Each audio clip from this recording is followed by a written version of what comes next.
a inadiável revisão em embates consequentes do procedimento elegido. Código universal a reger o destino de todos os viventes, em todas as épocas, circunstâncias, uma vez que se está destinado ao Espírito Eterno e que, se consultando no imo da alma, irão sublimar as convenções de cada época, povo ou a própria compreensão temporal. A sua não observância gera lesão social em seus contemporâneos e a necessidade de reparos, de compensações.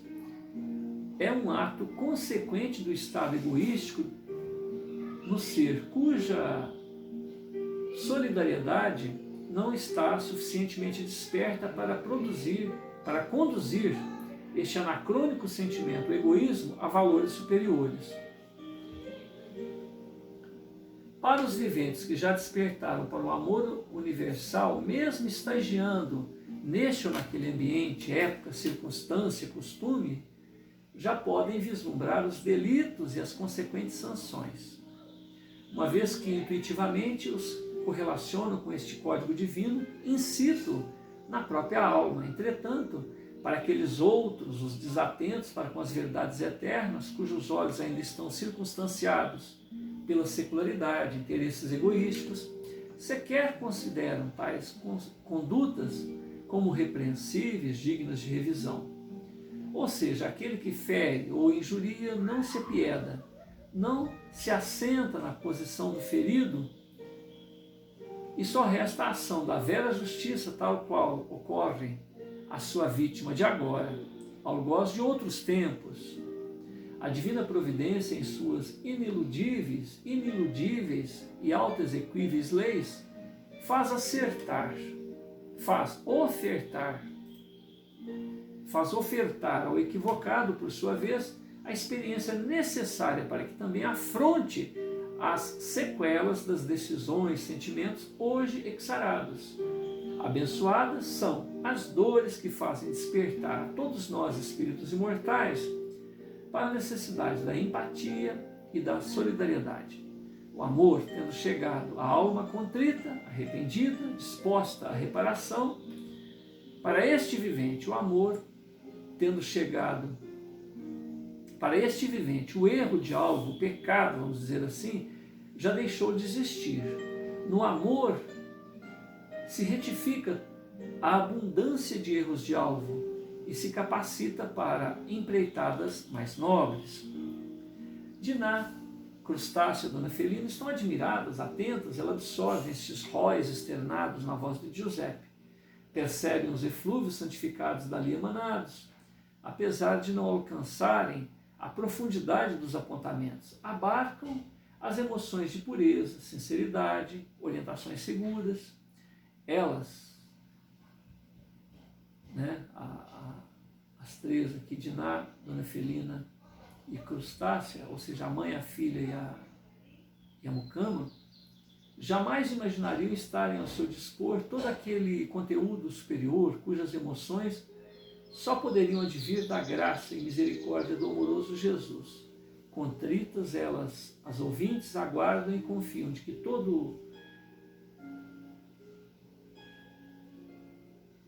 para que possam reter o melhor proveito daqueles apontamentos. Em seguida, a voz de Giuseppe se dirige a Diná e a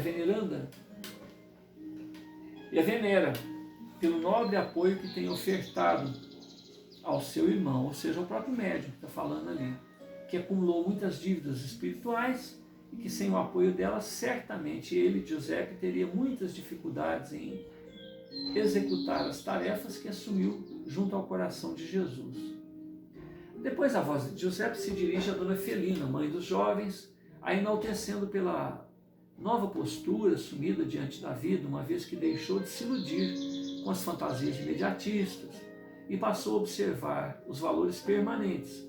Ele afirma a ela, Dona Diná, Dona Felina, mãe dele, mãe do médium, que deve manter seu nobre coração envolvido nos compromissos maternos e dar maior atenção à família, buscando observar melhor os fenômenos que envolvem o filho, referindo-se ao Giuseppe.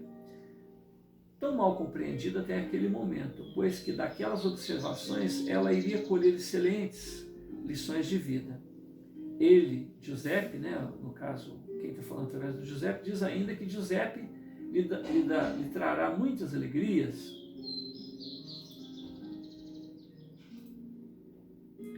e que finalmente que a sua vida, referindo-se a Dona Felina, foi prolongada, uma vez que era para ela ter morrido quando Ramon e os demais rebelados invadiram a propriedade da família, mas que a providência divina achou por bem mantê-la na terra, que Dona Felina foi salva no último instante, que ela, Dona Felina, deve aproveitar o ensejo de secundar Giuseppe na tarefa que o filho ainda tem de desempenhar junto àquela comunidade. Giuseppe em seguida se dirige a Crustácea. Seu semblante assume as características, tom de voz, maneira de Ramon. Em olhar reverente e terno, ele diz a Mucama: Iani, minha mãe, a sua bênção vos peço. Este momento é de júbilo e não de lamentos. Iaiá, querida mãe, a imortalidade nos brinda com recursos e encontros azados como este. Hoje tenho a oportunidade de refletir e saber dos compromissos assumidos junto a Deus e a minha própria consciência. A misericórdia divina nos permite protagonizar e a melhora íntima e as mudanças significativas ao meio em que vivemos.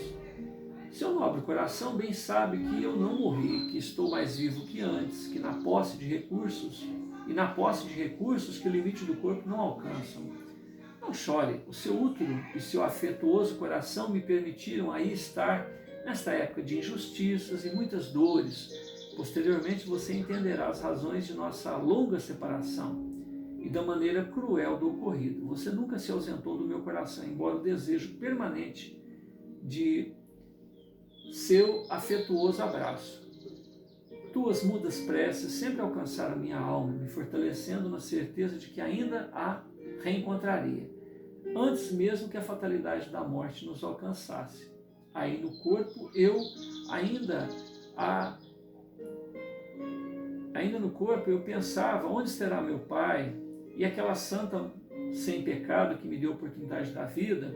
Choramos tanto nesses anos de separação e hoje, como no dia que invadimos a propriedade da família do coronel Manuel Mansol, eu senti a sua presença, embora fisicamente separados. Minha alma sabia que algo diferente estava acontecendo quando aí chegamos. Distraído neste sentimento, não percebi quando fui alvejado.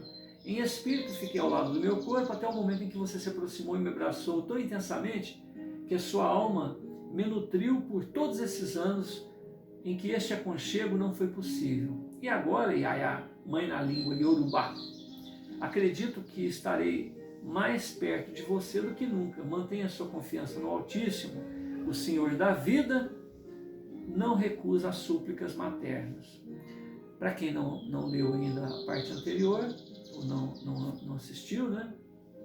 Ramon é o filho da Mucama, que é a cozinheira, e era a mãe de leite dos meninos. Ela teve o filho tirado dos seus braços, esse menino sumiu por 20 anos. E de repente volta como um revolucionário, volta como alguém que invade a fazenda em que ela está. Agora, ele não saiu daquela fazenda. O antigo proprietário da Mucama, da Crustácea, vendeu, tomou a criança das mãos dela e fez alguma coisa com ele durante 20 anos. E a vida dela prossegue. Depois ela é vendida, né, para outra família, no caso o senhor Manuel Mansol, onde que tem ali a Diná, a Felina e o Sarvim. E ela só reencontra o filho depois que foi tomado dos braços dela ali, morto já, que ele era o líder rebelde que invadiu a propriedade. E quando ela vai abraçar ele, quando ela vê no meio dos mortos lá, né, o filho dela. E ela reconhece pelos traços fisionômicos. E aqui no mundo espiritual, né, ele, usando a mediunidade do patrãozinho, do senhorzinho dela, diz que aquilo tudo tinha um projeto, né, que ele tinha um problema pessoal a ser resolvido perante a própria consciência. E aí vem as leis, né, as leis da imortalidade. Há um momento em que eu já referi anteriormente, onde ele é preso na cadeia da época, vamos dizer assim, estava sendo torturado para confessar as coisas, assim como os outros indivíduos que eram revolucionários, e estranhamente ele é liberado da prisão. E né, numa parte do romance, então, momentos antes, aparece o Manuel Mansol, que é o ícone, né, dos coronéis ali. Um senhor estava aguardando ele e eles saem para algumas diligências. Provavelmente, na minha visão pessoal, isso eu ainda não vi, aí teria que dar uma sequência no romance, fazer um outro livro que em tese se chamaria Ramon, né, e alguma coisa ligada ao movimento abolicionista, às rebeliões, né? Igual fez um livro lá do Zumbi, né? Zumbi dos Palmares, teria um livro do Ramon, aonde contaria a história dele durante esses 20 anos em que a mãe não tinha contato com ele. E, estranhamente, ele era um escravo culto, né? Eu estava fazendo uma pesquisa, eu fiquei sabendo que Dom Pedro II mandou escravos para Coimbra, para estudar em universidades. Olha que coisa interessante, o elo entre as coisas. Então, provavelmente, esse escravo, que não era escravo, né, ele foi tirado dos braços da mãe, provavelmente pelo pai, que seria esse senhor que interviu ali. E os outros foram torturados, muitos deles foram mortos. E esse moço não. Ele foi capturado, libertado, ele era moreno, ele não era negro. Então ele deveria ser filho do antigo proprietário lá da crustácea. E de alguma maneira ele foi beneficiado, né? A crustácea foi vendida, continuou escravo, mas esse rapaz provavelmente deve ter tido uma história paralela onde que ele adquiriu cultura, né? Voltou como um idealista e tal. Então tem uma historinha de 20 anos desse Ramon que ainda tem que ser contada. A ligação entre Ramon e José se desfaz em clima de gratidão e plenitude. O semblante de crustácea, há tanto tempo marcado pela dor, agora se avigora, confortada e agradecida. Sensibilizadas, Diná, Felina, crustácea acompanham Giuseppe na prece de louvor e gratidão pelas dádivas recebidas. Neste momento grave em que valores espirituais e o caráter pessoal de todos são exercitados, visando acordar as potências da alma de cada envolvido e o amadurecimento do ser imortal, que são estagiando no corpo perecível em que ainda estão. Fernando Ortiz Fernandes, Havana, Cuba, 1881 a 1969, afirmou que o homem não pode resistir impassível ao influxo e refluxo do mar da vida pela única, estou na folha 45, pela única atitude do seu livre-arbítrio, tais quais as divindades que caminham sobre as ondas, sem submergir pelo império ou amparo de sua vontade sobrenatural. Ortiz afiança que para se chegar à praia, o vivente sempre estará sujeito às suas faculdades natatórias, submisso à distância da margem, vinculado às forças das ondas e, sobretudo, afeito à sua vontade de nadar. Ortiz avaliza que os seus atos, o resultado de seus empenhos, terão que ser concebidos pelo observador, estudioso ou julgador como a resultante de forças combinadas, subjetivas e objetivas do indivíduo e do ambiente, portanto, sob o influxo de um livre-arbítrio e de um determinismo não absoluto. Então aqui completamos: viver é reconhecer os próprios limites, se aprimorar, rogando forças ao Altíssimo, oportunidades, entusiasmo, socorro e orientação, atento aos deveres das leis de harmonia, leis universais. Em Deus se encontra a fonte de energia para o corpo e para a mente, permitindo a renovação no sentido pleno, onde se vive com eficiência. Há, portanto, a necessidade de sincronizar o pensamento com o ritmo e o pensamento divino. Orar Em contato com esta força cósmica, o autor da vida, o indivíduo se renova, se acalma, atitude em que ele expulsa a afoiteza, a frustração, deixa o passado no passado por ter consciência de que a providência vela o descanso do justo caminheiro de evolução que se empenhou em viver corretamente e se afixou ao próprio dever. Ele, o caminheiro de evolução, se esforça em adequar-se às leis amorosas, eternas, sábias, que dimanam da fonte da vida. Ele, o caminheiro da evolução, se cansa menos, vive melhor. Ele, o caminheiro da evolução, descobre no exercício do amor que amar se aprende amando, e no mais das vezes, em gratidão pelo amor já recebido, até que, por sua vez, alce o amor incondicional. Ele, o caminheiro da evolução, se reconhece irmão das estrelas, das árvores. Ele, o caminheiro da evolução, vai se importar, se solidarizar. Ele, o caminheiro da evolução, percebe que o universo, a Terra, são escola dos seres. Cumprem o seu desiderato de livrar o cidadão cósmico dos grilhões do passado que o levará a atuar em nova sintonia, nova realidade, de maneira plena, saudável, abundante, ilimitada, atingindo a esfera do eu sou, ser co-criador de nova realidade, manifestando na matéria os próprios sonhos e ideais projetados nos planos mentais e etéreos, os ideais de harmonia, prosperidade, felicidade. No plano físico, tudo se renova, passa, o que não se é, ofertando novas lições, aquisições definitivas para o espírito imortal, o que realmente se é. Nas lições de amor do Cordeiro de Deus, iremos anexar a interiorização, ser especialista de nós mesmos, o conhecimento, participar das mudanças que ocorrem ao redor e a sabedoria.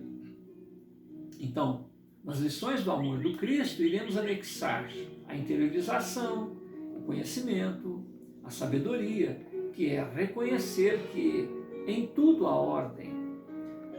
Quando os valores se difundem, conflitos e diferenças diminuem. Iluminar-se é atingir a consciência de Deus, com D minúsculo, Criador. A consciência de que, anteriormente ao corpo físico, ocorre um planejamento celestial. Na confiança da imortalidade, o estresse, o terror desaparecem. O amor se torna indispensável. A consciência de que irmãos de vanguarda nos velam, entusiasmam, promovem encontros, reencontros, para que desenganos se tornem afinidades, aconchegos. Vencer no amor é vencer no melhor. Afinal, o nome cósmico do Cristo é amor. Amor. Amor. Os ideais e rumores de insurgência, folha 46, iam se avolumando, fazendo com que trabalhadores, escravos e aproveitadores de ocasião fossem se somando. De outro lado, as associações de privilegiados se consultavam, se preparavam para este inevitável embate. Os ideais de liberdade se avivavam, logo inovadoras represálias surgiam. Pelourinho foi intensificado, crucificações foram utilizadas, simples aglomerações eram punidas severamente com o uso de milícias particulares e outras até legais, uma vez que coronéis latifundiários compravam consciências dos operadores do direito. Giuseppe era agradavelmente mencionado nos agrupamentos dos inconformados, razão pela qual o primogênito da família, Savim, mantinha acirrada repulsa e prevenção contra ele. Giuseppe expressava claramente sua visão de vida, embasada no amor cristão, que todos ali se diziam adeptos, inclusive Savim, pois que desde há muito se utilizavam ou se utilizam do socorro espiritual da paróquia local. Giuseppe falava do amor fraternal, igualdade de direitos em presença de Deus Altíssimo. Dinal secundava nos comentários domésticos diálogos precedidos e encerrados por comovidas preces de louvor e gratidão. Dona Felina, matrona e autoridade legal naquela casa, desde a morte do do coronel Manuel Monsol, aparta os comentários dizendo que o mundo sempre foi dos mais aquinhoados materialmente, tal qual a sua família e demais patriarcas daquela sociedade escravagista e latifundiária. Dona Felina questiona Giuseppe a razão daqueles escolhos, uma vez que todos os bens da família foram adquiridos de maneira legal, e por isso não havia razão de se sentirem culpados por serem ricos, de terem uma vida privilegiada.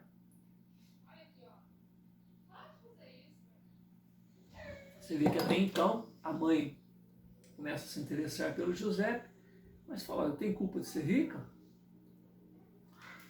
E o irmão mais velho ainda, também está, por enquanto, perseguindo os escravos.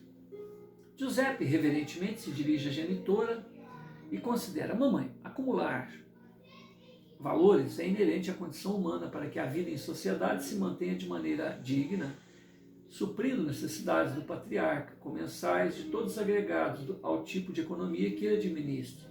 Normas, princípios legais sempre foram criados para garantir e proteger esses direitos, certamente seguidos de consequentes deveres. Neste afã, variadas normas fundamentais tutelam até a própria pessoa humana. O direito à propriedade deu origem à maioria das revoluções históricas decorrentes da relação do homem com os seus bens. Conflitos, normas são instigados frequentemente a se adaptarem aos novos tempos. E hoje vivemos em um tempo em que filhos, netos, escravos ainda são propriedade do patriarca. Circunstâncias assemelhadas ao direito do monarca, que busca até repassar a esta norma um caráter divino. Então, se a gente buscar lá na Bíblia, vocês vão achar vários apontamentos subordinando o escravo ao monarca, ou seja, a própria Bíblia, um caráter divino. Eu não fiz apontamentos aqui para não ficar muito extenso. Revoluções buscam a liberdade de criar, modificar regras para que alguém tenha disponibilidade de usar e gozar de uma coisa sem a interferência de terceiros. Conquistas subordinadas a ônus, obrigações, deveres em relação aos terceiros. Acordos restringidos pelo direito público de garantias fundamentais consequentes à própria evolução das relações humanas. Ele vai dando uma aula para a mãe, quando ela fala que adquiriu tudo de maneira legal, ele pega e começa a fazer um levantamento histórico para falar como é o que significa essa legalidade. Desde o descobrimento, 22 de abril de 1500, o monarca português se tornou proprietário, senhorio, de todo o território brasileiro, até que em 1532, na Carta de Sesmaria, ocorre a divisão administrativa do território em 15 capitanias, das quais 12 foram capitaneadas, 12 via doação a beneficiários, ou seja, aos donatários. O documento legal delimitava os poderes do titular da capitania. O donatário não tinha posse plena, não tinha propriedade plena, sendo mantida a triagem do rei de Portugal. Entretanto, a partir dali, o Estado também se abdica do domínio pleno e amplo a respeito destas propriedades. 328 anos se passam, desde a Carta de Sesmaria, 1532, até a independência. Então, desde a Carta de Sesmarias até a independência. Ocasião em que surge, em 1850, o chamado Registro do Vigário. Então, 328 anos não havia documento. Ocasião em que a ocupação do solo brasileiro se dá sem qualquer título, feito ao bel prazer, ao talante pessoal. As capitanias são loteadas sem que se produza qualquer documento oficial, até que é entregue ao vigário da Igreja Católica o direito de reconhecer as propriedades no Brasil, isso em 18 de nove de 1850, através dos registros declaratórios com o fito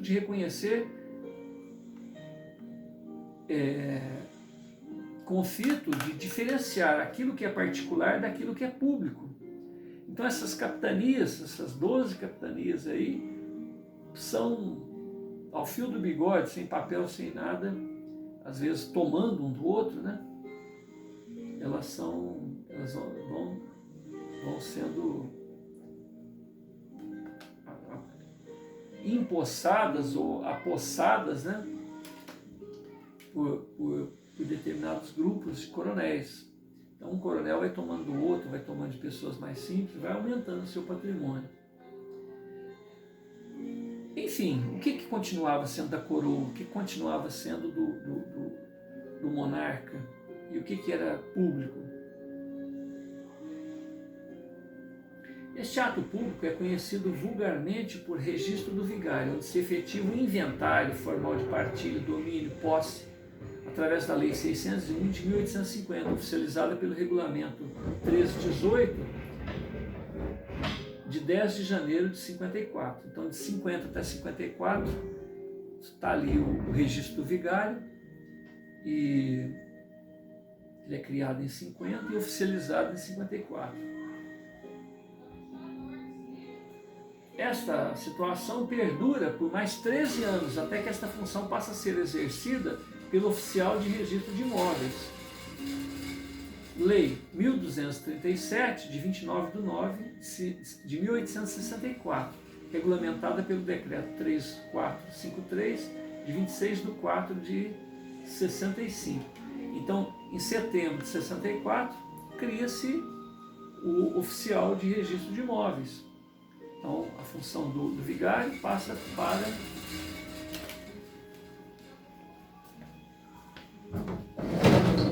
eu estou lendo, você está me atrapalhando. Vou parar. Aí, meu netinho, 5 anos.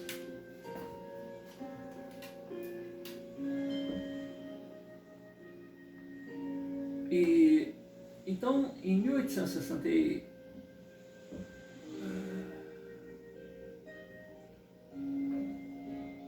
então surge em 1864 o oficial, né, que faz o registro. Em 65 é oficializado, regulamentado. Então a lei fica um período acontecendo e depois regulamentado. De outro lado, Dom Pedro II, imperador constitucional e defensor perpétuo do Brasil, faz sancionar aos seus súditos o registro hipotecário em 1843. Então, em 64, surge o quê? O registro de imóveis. Através do oficial. Em 54, em 1850, o registro vigário. E, no entanto, em 43 já haviam hipotecas. Então, se em 1843 haviam hipotecas, você hipotecava seus bens, seus escravos, suas coisas, sem ter um documento. Do que interessante isso, né? Você conseguia hipotecar uma coisa que você não tinha documento dizendo da sua propriedade. De outro lado, Dom Pedro II, imperador constitucional e defensor perpétuo do Brasil, faz sancionar aos seus súditos o registro hipotecário, 21/10/43. Lei 317/43. O registro de crédito antecede em 2 décadas o direito de propriedade. Então, de 43 a 64. Oportunamente, a lei orçamentária 317/43 transformou o registro de hipotecas em registro geral. Consequentemente, deu origem ao registro de imóveis. A Lei 1237, de 24/9/64, reforma a legislação hipotecária e estabelece as bases da sociedade de crédito e registros públicos, substitui a aquisição da propriedade pela simples entrega para transcrever o título como meio de regulamentar a transferência do imóvel. Desta arte, as obrigações entre os contratantes continuam a ser geridas pelo contrato firmado entre as partes. No seu artigo 2º, diz que a hipoteca é regulamentada pela lei civil, ainda que algum ou todos os credores sejam comerciantes, ficam derrogadas as disposições do Código Comercial relativo à hipoteca dos bens de raiz. Parágrafo 1º. Só podem ser objeto de hipoteca os imóveis, os acessórios dos imóveis, ou os acessórios com os mesmos imóveis, os escravos, animais pertencentes à propriedade agrícola, que forem especificados no contrato, sendo com as mesmas propriedades. O domínio direto dos bens enfitêuticos, que é o direito real em contrato perpétuo e inalienável e transferível para os herdeiros, pelo qual o proprietário atribui a outrem o domínio útil do imóvel contra o pagamento de uma pensão anual certa e invariável, aforamento. O domínio útil dos mesmos bens independentes da licença do senhorio, o qual não perde, no caso, a alienação, o direito de opção.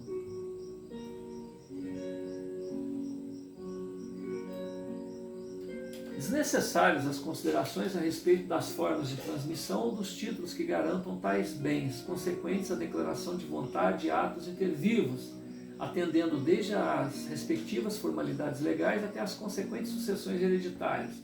No século XIV, Portugal se inspirou em normas hispânicas para regulamentar esta situação e, posteriormente, no século XVII, as ordenações filipinas, onde na aquisição do domínio não basta simplesmente o título, mas aceder à tradição, e que esta só tem direitos, e que sem esta só tem direitos pessoais.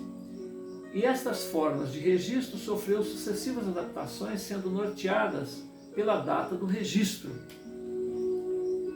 Mamãe, reconheça que nem sempre aquilo que parece realmente o é. Se formos diligenciar o princípio dos acontecimentos, entretanto, com o fito de se criar caminhos de entendimento, paz, progresso de todos, nos dias em que vivemos, precisamos relevar a legalidade, entre aspas, e tentar corrigir os abusos do passado de maneira corajosa e responsável. Acredito que, agindo de maneira transparente e justa, ações voluntárias e pensar no benefício social, estaremos agindo com responsabilidade coletiva e a cautela nos próprios interesses. Afinal, todas as atividades, decisões têm seus respectivos impactos no ambiente e na sociedade em que estamos inseridos e, consequentemente, inevitável caminho de retorno à fonte de origem. Ignorar o desconforto geral, as partes afetadas por um privilégio, lucro, é desguarnecer o futuro pessoal, uma vez que, inevitavelmente, estes problemas irão chegar até nossa porta e pagaremos o alto preço pela indiferença, insensibilidade, em inútil tentativa de se desobrigar da racionalidade destes esforços que mostram que estamos em um processo irrefreável de conquistas éticas, de produção para o bem comum. Então, melhorar a condição ao redor é garantir o próprio bem, se manter engajado em novas possibilidades, ou aquecermos a estes temas de boa-fé, ou aquecemos a estes temas de boa-fé, ou pressões sociais, ou farão com maiores sanções. Portanto, o tema, longe de ser um simples delírio ou especulação, deve ser levado a um campo de reflexão profunda que trará abençoados benefícios mútuos. Outro sim, querida mãe, quando formos deste mundo para o outro, a pátria da verdade, levaremos algo mais do que a consciência dos nossos desejos e realizações.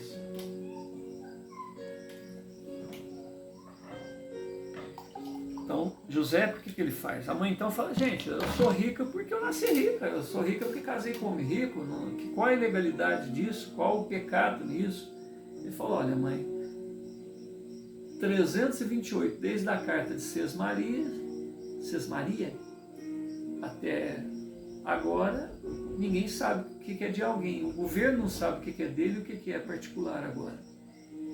Então, a princípio, então, teve o registro do vigário, depois teve o oficial de cartório, né, oficial de registro de imóveis, e, curiosamente, vários anos antes disso, já se podia hipotecar aquilo que sequer tinha documento de posse.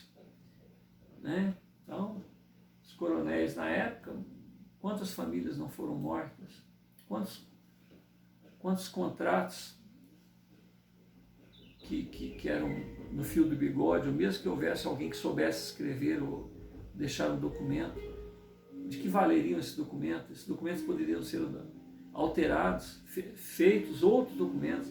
Alguém poderia chamar grilagem, né? Envelhecer documento, fabricar um documento no passado que lhe dava posse, sendo que ele simplesmente expulsou aquela pessoa da terra.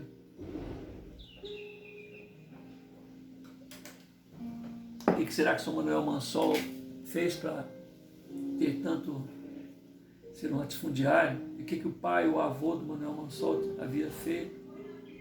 Né? O mais importante era aquele pessoal se entender. É isso que era a proposta do José, explicando para a mãe, né?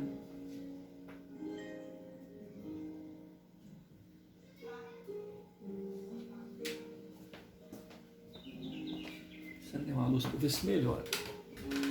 Enquanto isso, em assembleia, na casa de próspero agricultor da região, diante dessas conjecturas, Dona Felina, Diná e os outros que oportunamente deram a sua atenção para José ficaram deslumbrados, seguros, rememorando todas as afirmações anteriormente proferidas pelo jovem e as consequências funestas de terem sido ignoradas. Tudo aquilo que José falava era coisa assim, quem ignorou deu problema. O pai morreu por ignorar os alertas do moço, o irmão foi ferido por ignorar, a sociedade estava passando por aqueles processos de... Porque imagina o seguinte, um escravo que não tem nada, se você melhorar o alimento dele, der o mínimo necessário, ele não vai deixar de ser escravo. Para vocês terem uma ideia, era comum se colocar uma mordaça e aferrar, parafusar lá aquelas mordaças para que as pessoas não comessem. O escravo estava ali colhendo frutas e ele não podia comer da fruta que ele estava colhendo, para que não diminuísse a produção do senhor. O alimento era racionado. Né? Havia escravos na agricultura, na mineração. Oi? Eu não acabei, Gabriel, não adianta você vir. E na mineração, por exemplo, havia um determinado lugar ali que se colocava o ouro, né, que era colhido, e dependendo da quantidade de ouro que se encontrava, ele nem recebia o alimento. A ração dele era reduzida à metade, às vezes nem tinha ração. Então ele precisava ter sorte de colher um tanto de ouro para receber a cota de alimento. Então veja bem que condições que a humanidade se tratava, né? Somente pela diferença de cor da pele.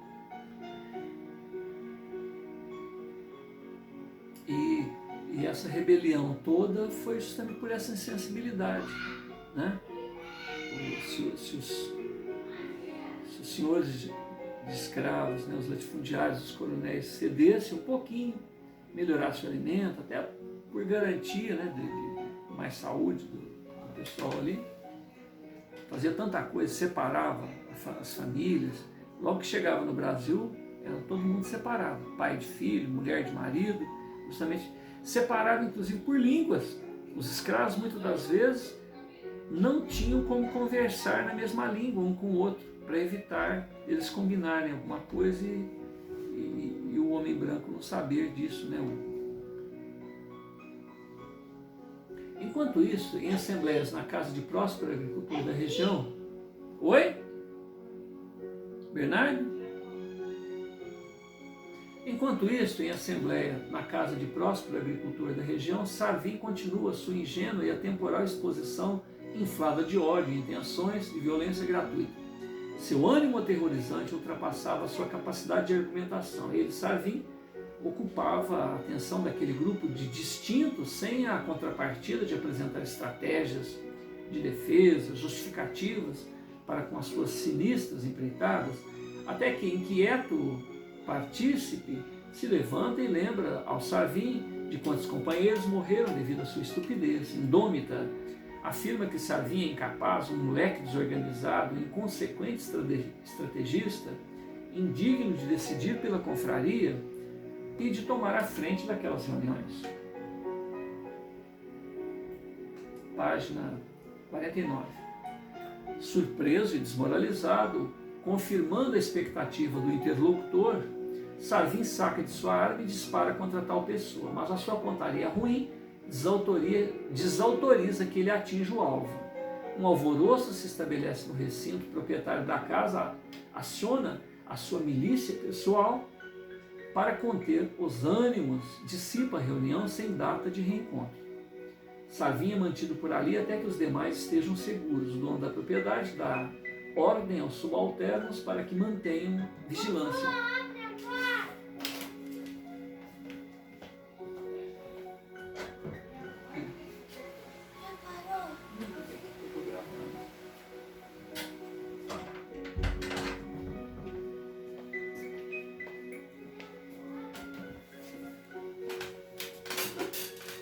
Surpreso e desmoralizado, confirmando a expectativa do interlocutor, Sarvinha saca de sua arma e dispara contra tal pessoa, mas a sua pontaria ruim desautoriza que ele atinja o alvo.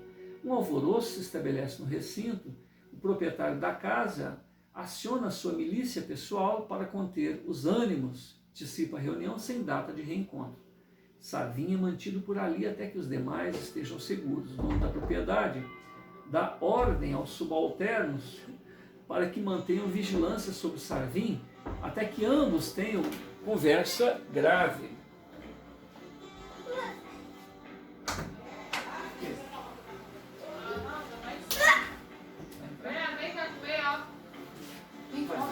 Eu tô gravando. Ei, tá abafado aqui, Bernardo. Vem pra cá. Eu tô gravando, não vou cortar esse pedaço.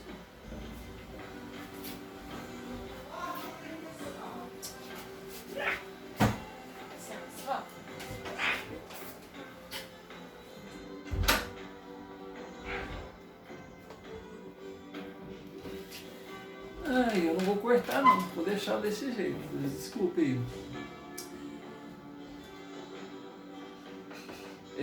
De outro lado, na propriedade da tia materna de Giuseppe, uma trilha conversação se estabelece entre Norma e a sua filha Aninha, prima de Giuseppe, onde falam da dificuldade financeira em que estão devido às jogatas compulsivas de Cerzúlio, marido de Norma.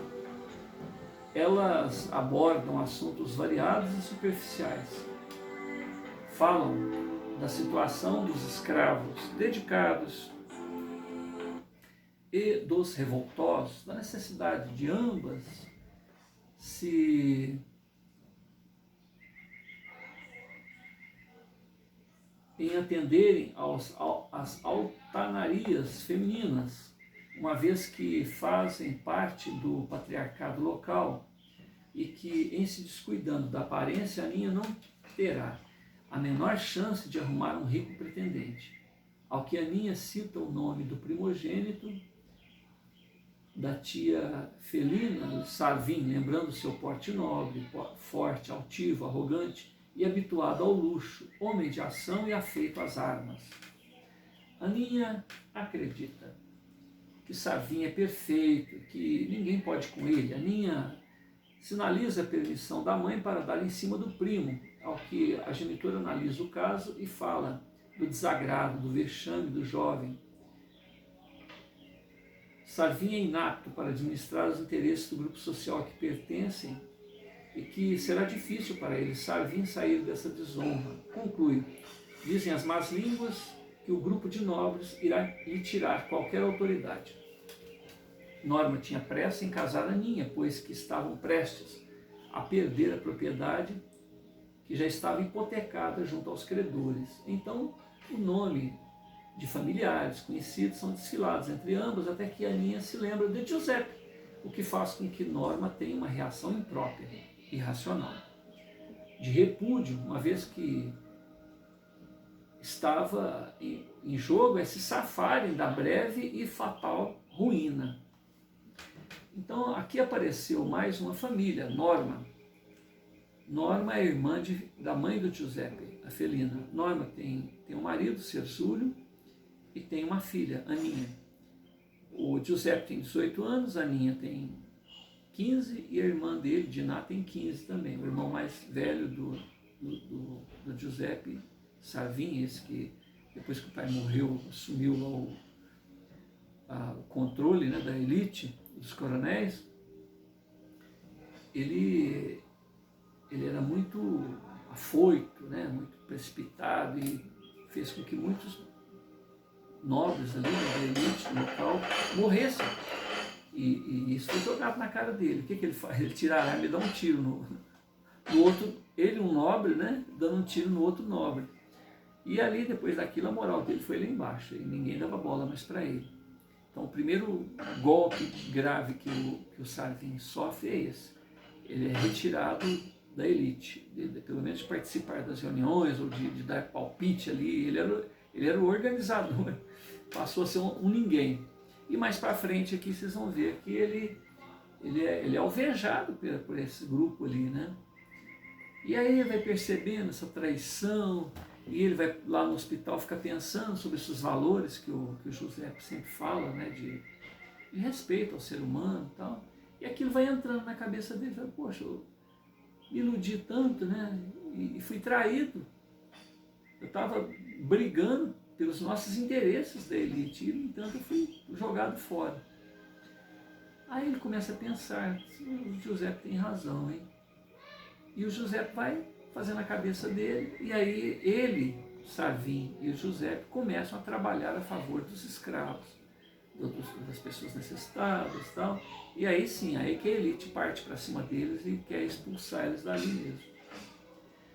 A região passa a viver um grande alvoroço devido aos desentendimentos, e que podem inclusive levar à morte. Então já se fazia pressão sobre a elite, né, fazia muita pressão. Aí que acabou, né?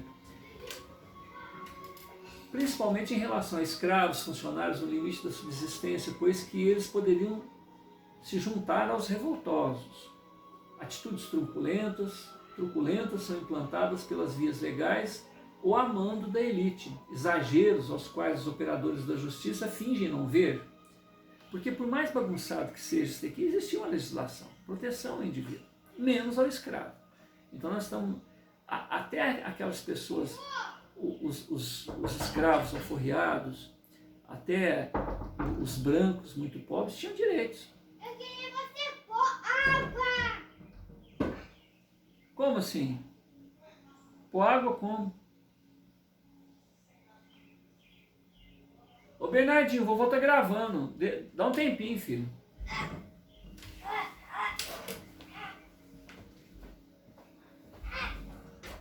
Nossa, Bernardo, tô gravando, bem. Mas o vovô tá gravando. Vem cá.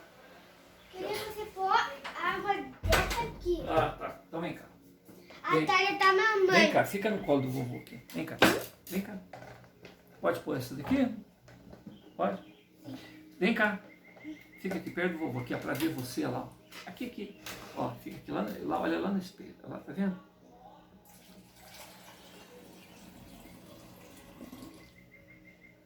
Aí.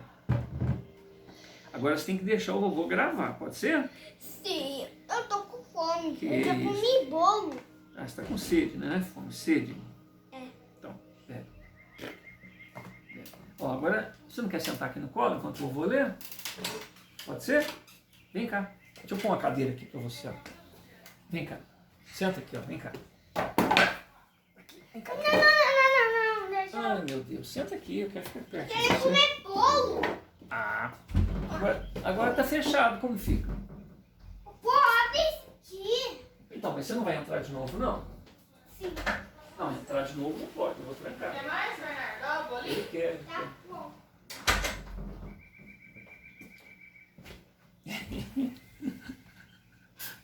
Vocês imaginam que um dia eu gravei 5 horas sem parar. Agora, por exemplo, eu devo estar gravando umas 2 horas, né? Então vai tumultuando o movimento da casa, né? Estou aproveitando, hoje é domingo, estou fazendo um culto no lar, então estou aproveitando para gravar o romance. Eu estou na página 50, eu tenho que ler pelo menos até a 57, para fechar o bloco.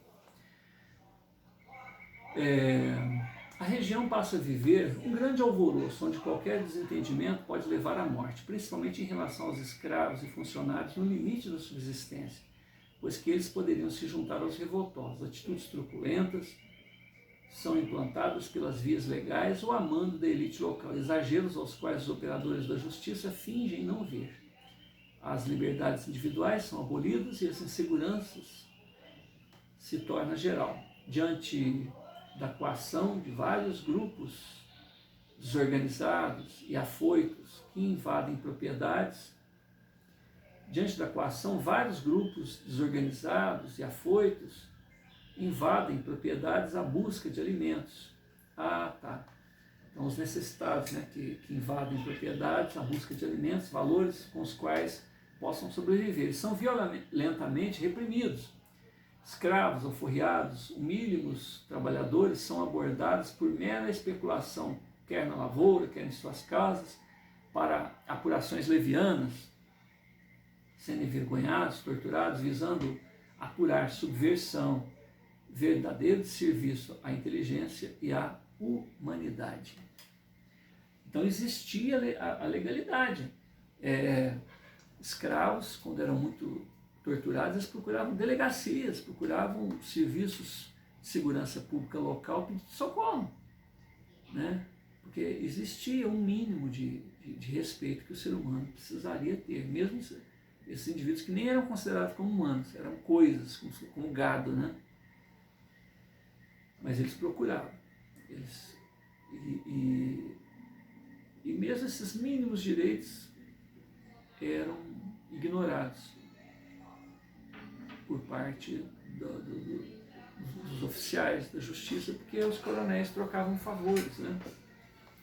Giuseppe se mantém cauteloso dos valores espirituais e busca preparar os seus fraternos para as dores futuras. Sempre que possível, ele, Giuseppe, se aproxima de Sarvin e tenta diálogo, uma vez que o primogênito resolveu permanecer em casa, se abrigando das altercações sociais. Então, ele era o chefe do grupo da elite e ele passa a ser um recluso, um indivíduo que fica dentro de casa e o Sarvin, né, o irmão mais velho. E o Giuseppe aproveita ali esse momento para ter um momento, né, de recuperação de empatia, de entendimento com o irmão mais velho. Sarvin se mantém avesso às abordagens de Giuseppe e ainda ironiza o Giuseppe, dizendo que o irmão deveria se ornamentar, colocar longo vestido e avocar o comando da cozinha. Chama ele de mariquinha, né? Ouve-se grande vozerio à distância, sente-se o odor de fumaça e se avista intensos pirilampos rubros mostrando fogo disseminado e profuso. Voluntários improvisam abafadores e recipientes contendo água, com os quais possam conter as labaredas. Grupos de fazendeiros se movimentam para melhor gerenciar o sinistro, até que alguém chega a galope confirmando a ação de vândalos pela cidade, assim como está ocorrendo ali na área rural. Tais ocorrências já eram aguardadas. Os representantes da elite logo contiveram o avanço das chamas e, após o flagelo, são verificados os infortúnios pessoais e a área atingida pela destruição. A acirrada retaliação é imputada aos insurgentes, ocasião em que todos os valores humanos são esquecidos.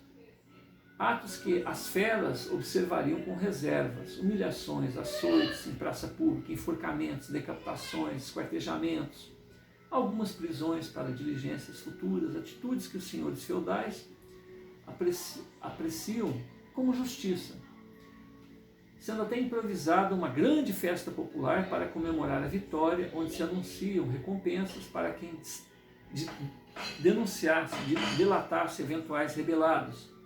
A elite local acredita que depois daquelas represálias, nenhum escravo, trabalhador amotinado, pensaria em atacar os seus senhores. Página 51. Enquanto ocorrem as festas proporcionadas pela gente de bem, entre aspas, Giuseppe se entristece e a sua saúde se compromete. Ele, Giuseppe, se desinteressa pelas coisas ao redor e se recolhe íntimo, buscando força junto à fonte da vida, do amor, da vera justiça. A agonia vai se acumulando em sua alma por não encontrar os fios de luz que lhe mostrem a saída daquela situação em que fica evidente o primitivismo do estágio evolutivo em que ali estão mergulhados. Sua alma desdobrada encontra uma dupla realidade, a de alcançar as vibrações nobres, tranquilas,